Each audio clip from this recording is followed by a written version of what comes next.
Okay, here I have two pieces of oak, 3/4 of an inch thick, 1.5 inches wide, and 6 foot long.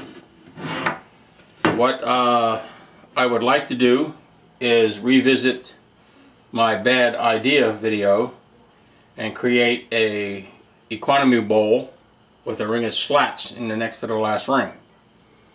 I think I've come up with an idea of a way to do it, which is the idea of this video. And according to my calculations, with this much wood, I should be able to get a rough diameter of around 15 inches. Probably finished it'll be 14 3/4, 14 1/2, something like that. And it should have 1, 2, 3, 4, 5, 6, 7, 8 rings. The 7th ring will be slats. So next thing I'll do is, using my diagram, I'll cut these boards to length. We'll have to glue them all together and see if we can accomplish this. Okay, there's the pieces all cut, 2 halves. So if we put these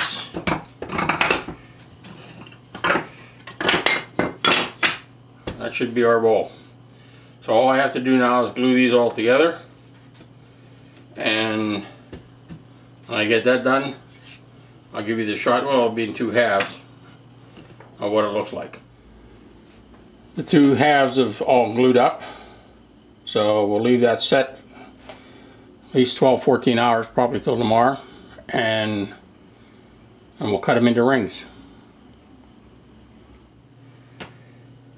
Well, the glue's dried overnight. There's the 2 halves. Next, all we have to do is find the center and draw our lines and cut them out on the bandsaw. I'm not going to show cutting it out on the bandsaw because I have several videos on there that shows that. So no sense in doing that again. And I'll show you when we start to put the bowl together. Here's all the rings cut out, 8 rings high.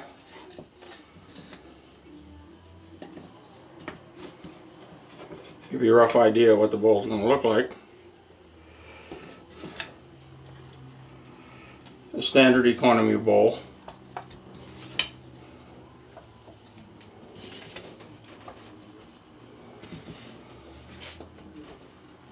Okay, so since we have that done, of course we have to sand off all these fuzzies. The next thing we're going to do is take this waste block, and since the base is going to be about 3 1/4 inches, between 3 and 3 1/4, I may use a 3 1/2 inch faceplate instead of a 2 1/2. So the next thing, I'll show you how I mount this. Here's something I don't think I ever mentioned before. This is a 1 inch circle, this is a 2 inch circle, this is a 4 inch circle.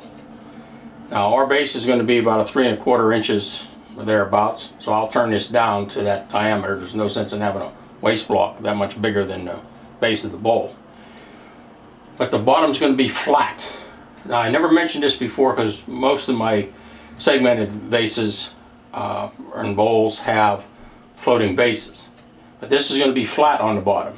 So this has to be perfectly flat, the same as the bottom of the bowl. If this isn't flat, we cannot sand it flat. We have to turn it flat, because this 2 inch ring is turning, this diameter here is turning 4 times faster than this 1 inch. This 4 inch diameter is actually turning 16 times faster than this part of the base. If we went out again, it would be 64 times. So if we attempt to sand this, what happens is, because this area is going past the sandpaper so much faster, 16 times faster than this area, you end up with a dome. Now, if the block of wood tends to be a little concave, you can sand it flat, because you'll sand the outside much faster than you sand the inside. So, but you have to be very careful, because once you get it flat, a little bit more sanding, and you're going to end up with a dome again. So I always turn these flat if the bottom of the bowl is going to be flat, and check it with a ruler. And when I have it perfectly flat, even if I have to do it 2 or 3 times, and the bottom of the bowl is flat, I glue it fast to this. So I'm going to turn this down, and I'll true this up flat, and we'll mount the very bottom of the bowl. The first 5 rings have been glued together. The last 3, the top 3 rings, will be done separately. This ring here supposedly won't even be in the bowl. That remains to be seen. I have the waste block turned down to the exact diameter of our base to help in getting it centered, because with this style bowl there's very little room for air. If we make a fairly big air here, or even a small air, it amplifies. As it goes up the bowl, it amplifies itself. So it's critical that we get this started correctly. So as soon as this dries, we'll glue that fast to this, and that will leave dry overnight because it's such a large surface area, and tomorrow we can start this thing. After the bowl was cut out, this is all the waste we had. It's a very economical way to make a bowl with a small amount of lumber. That's the first 2 rings glued together. We'll leave that 45 minutes or so. We'll put it in a lathe and we'll check it to make sure that it's running true, and we'll continue that process for the first 5 rings. There's the 3rd ring glued on.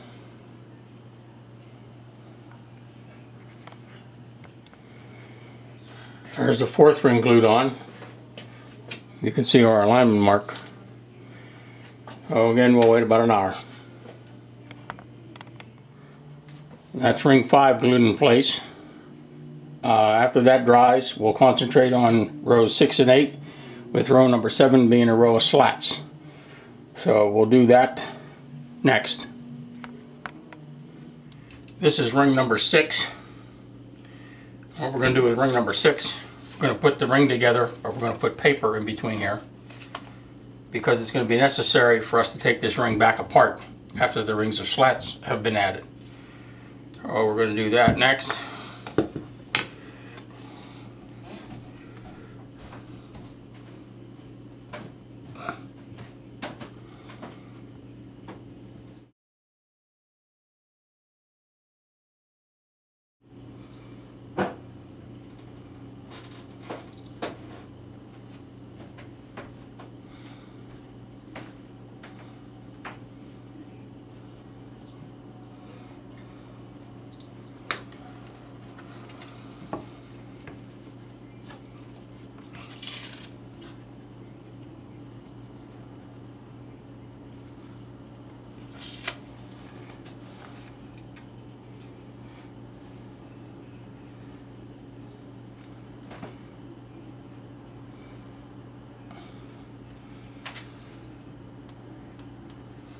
After that dries, we'll cut the paper off, make it flush, sand it, and add the row of slats. Now this is dried. I've got the paper all trimmed off. This is ring number 6, and the top of this ring is where the ring of slats goes. So they will extend from the inside to the outside of the next ring. So we need to know what this thickness is. That thickness is 1 5/16 inches. So I'll make that probably at least 1.5 inches wide. And it has to be an even number of pieces. The reason for that is, just say it takes 50. We have 25 on this side, 25 on this side. Then I'm going to split this ring back apart. If we would happen to come out with, let's say, 51, we would start here. The odd number piece would come out right over that crack, and we can't have that. So we have to adjust this so that we end up coverage from the inside to the outside and be an even number of pieces. So the inside diameter of this is 10 3/4. That means the inside circumference would be 33.77. So we need at least 34. I'll probably cut 35 or 36 inches of slats in case one breaks off the end or something. And then we're going to have to make a piece 10 3/4 inches in diameter to wrap the ring of slats around. Then we'll sand this smooth, adjust that ring, and glue it fast. This is the board that I'm going to make the slats out of. They're going to have to be at least 1.5 inches deep in that neck of the woods. I'll make a final adjustment here. So this is actually 4 foot long, 2.5 inches wide, 3/4 of an inch thick.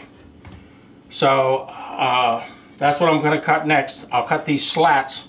I won't show that because that's in several other videos if you want to see it. And then I'll make this ring 10 3/4 inches in diameter. I'll make it a little big, and we'll keep shaving it in until we get a perfect match at the other end. So after I get all that done, we'll pick it up at that point.